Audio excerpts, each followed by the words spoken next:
Governor of Manipur, Sri Ganeshan, has said that there is a need to have a concrete plan for creating awareness about folk songs, folk tales and literatures of all tribes among today's youth.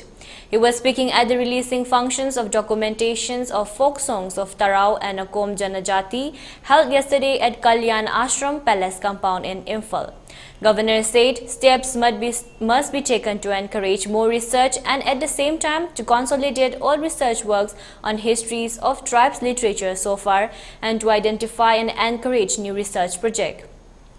He further said it is important that the antiquity of the folk songs and the civilizations must be explored. When Tarau tribe is considered as the smallest in terms of populations among 34 recognized tribes of Manipur, it is our responsibility to make every effort for its healthy growth and development so that prosperity can benefit from the vast knowledge and ideas that raise within the Tarau and Akom folk songs. Launching the efforts made by Kalyan Ashram Manipur to document the folklore in digital format, Sri Ganeshan said folk song is one of the most challenging aspects of folklore as folk tunes renders appropriate meanings to lyrics for correct understanding.